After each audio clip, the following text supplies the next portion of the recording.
Hello lovely learners, welcome back to ALifeLearned. I just wanted to offer a quick update on what's going on with the letter writing to the ministers. For people who want further context, by the way, I'll throw a card up so that you can see the vlog where I read out the letters for further reference. And I am encouraging everyone to also write letters to this degree, if you haven't heard me mention this in previous vlogs. But basically, I'm trying to get some answers as to why there isn't clear data on how they make decisions about the social assistance amounts and about CERB. When I got responses from the federal offices, they basically said, you're contacting the wrong office. We'll forward it to the right one, which is very, very frustrating because it just seems like deliberate obfuscation of the system in the sense that they have all these different places and you can easily send to the wrong place and then have it bounced around and ignored, basically.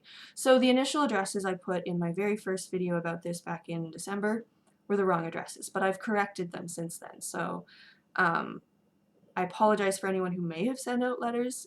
Go back and see if the address that's there is the one you used, because those are the corrected ones. Though I was then told, specifically I've only been answered by the Minister of Finance and by the Member of Parliament who represents my area in London so far. So I'm going to have to follow up on a couple of the other ones. But they basically are like, you're sending this to the wrong office, because they have constituency offices where they represent, you know, members of parliament within for a district, and then they have federal offices. And so apparently I was supposed to be sending everything to the federal offices.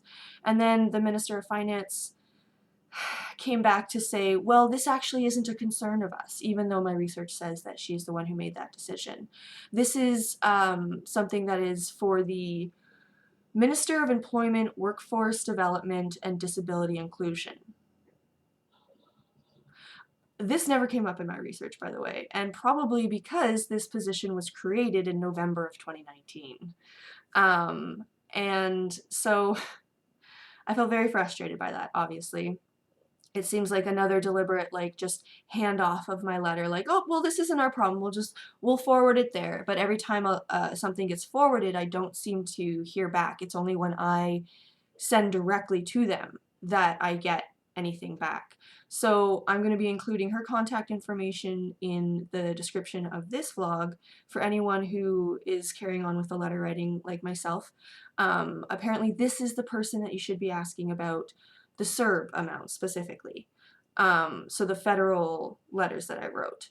Regarding the provincial letters, the representative from my area, basically his representative, I don't know how you say, the person who handles his emails, because I'm obviously not talking directly with him, agreed with me on the fact that, you know, this is an issue with transparency.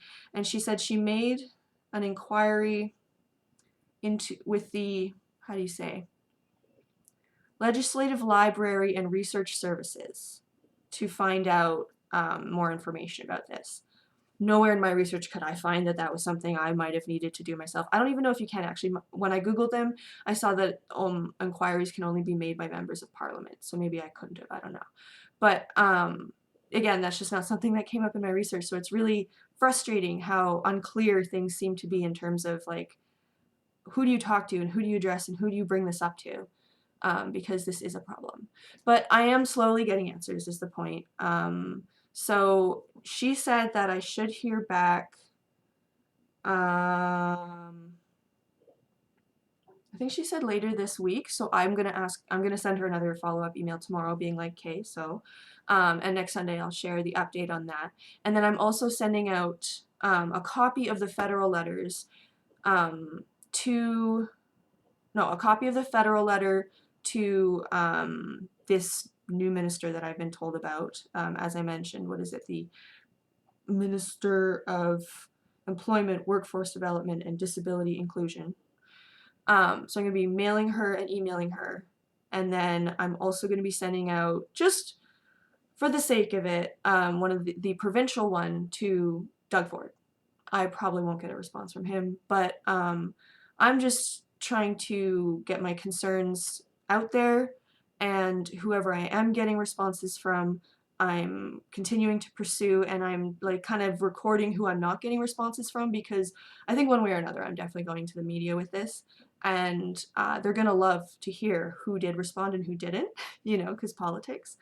And so yeah, that's the thing so far. Not incredible progress, but not nothing. I should have more information by next week in regard to like the legislative library, and then if they don't really have any clear answers, then we get to really ask some really heavy questions of like, well, there should be answers. You have to create these answers now. You have to justify why we are under the poverty line. So that ought to be fun. We'll see how that goes.